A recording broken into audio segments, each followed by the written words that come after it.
Welcome, one and all, to The Late Show. I'm your host, Stephen Colbert, and I just want to... That's quite pleasant. That is... Hello, you beautiful people. I have yet to get over how good it feels to be back in front of a live audience. It feels...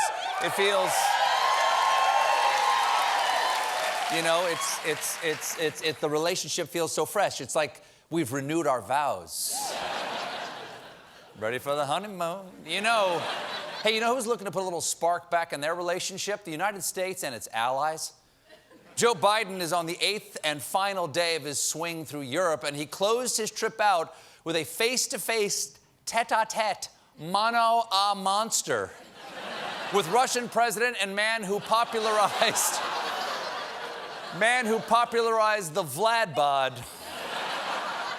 Vladimir Putin. The 68 and 78-year-old leaders met in Switzerland, neutral territory. It was an epic confrontation in the tradition of the Thrilla in Manila, the Rumble in the jungle. It was the Boniva in Geneva.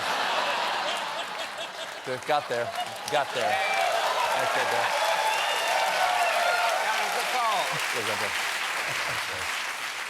The two leaders squared off from the get-go. Just look at this dramatic photo.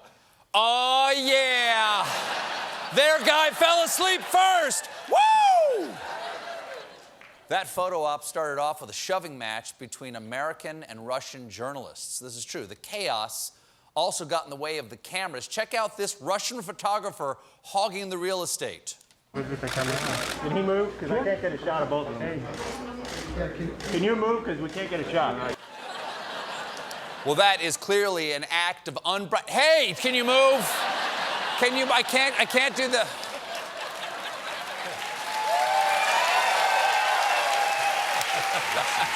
The Russians are everywhere. Expectations were not high for the meeting, but every American leader goes in with a clear set of objectives. Biden went into the day hoping to promote predictability and stability, also the name of the most boring Jane Austen novel. Experts had expected a 4 to 5 hour summit, but in actuality, the total running time for the summit was 3 hours and 21 minutes, shorter than expected, much like Vladimir Putin. So, what did they... Really? Putin fans here tonight? I did not realize. So, just what did they accomplish with their mini-meeting? I don't know.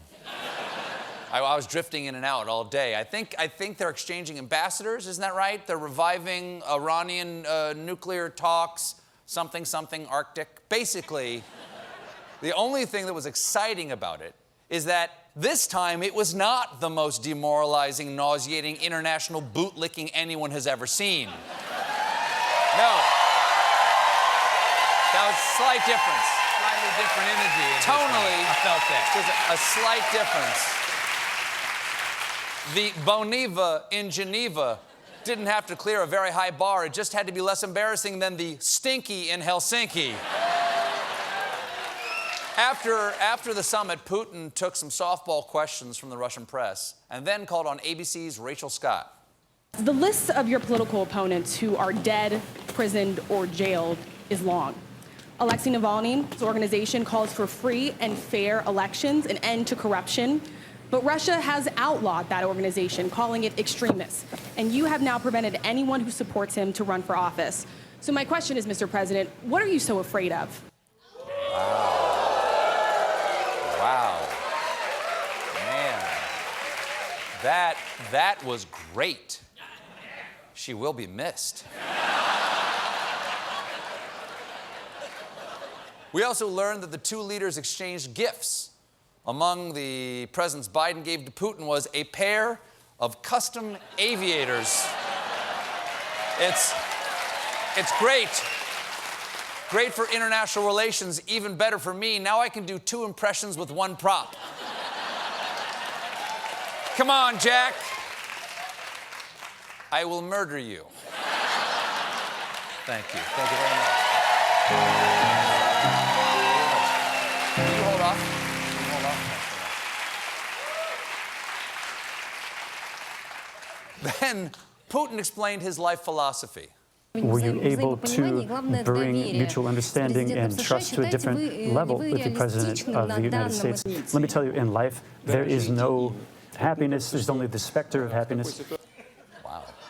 You do not want this guy giving a toast at your wedding. Congratulations to Jeffrey and Diane. May the specter of happiness haunt you. Now, please have some cake. It is made of vanilla and children's tears. For what is life but a difficult birth astride of a grave? The light gleams for an instant, then it is night once more. Mazel tov. But then...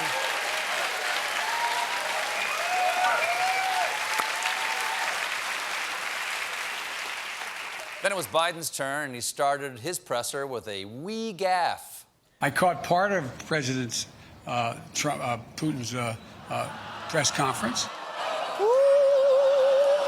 Hey, woo, he mixed them up. Oh.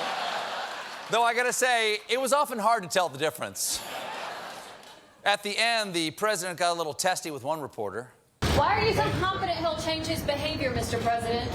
Yeah, I'm not confident he's changing behavior. What the hell? What do you do all the time? So when did I say I was confident? You said in the next 6 months you'll be able to determine. What I said was, let's get it straight. I said what will change their behavior is if the rest of the world reacts to them and it diminishes their standing in the world. I'm not confident of anything. I'm just stating the fact. Wow. That was some strong grandpa's had it with your lip energy. What's that? What's that? What's that? You watch your tone, mister. You watch your tone, little mister. You knock it off with the grab ass and the horseplay. This isn't a dog and pony show. Were you born in a barn? If so, grab a pail and start milking the cows because they're coming home to roost, little boy blue. I fought in Korea. No. Anyway. Yeah, get it. Get it. Now. Get it. I like that. The way you put that jacket on is classic. Anyway, U.S., Russia, nuclear weapons, I'm sure it's all going to be fine. In happier news from the Grin Bin, once again, it is the third day of our in-person show, and I am still bubbling with excitement. And we've got all the latest in our new, hopefully long-running segment, Open Up and Say, America. We're open. Let's party naked. Get in here. All right. Woo-hoo. Yeah. Come on. All right. Okay. As more states...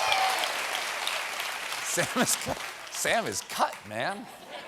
As more states fully reopen, experts are calling on businesses to stop unnecessary precautions that are designed just to make people feel better, also known as hygiene theater. Ah, yes, hygiene theater. Shakespeare, of course, was the greatest practitioner with his classic plays Julius Cleanser, Clorox Andronicus, The Purelling of the Shrew, and The Merry Wipes of Windex.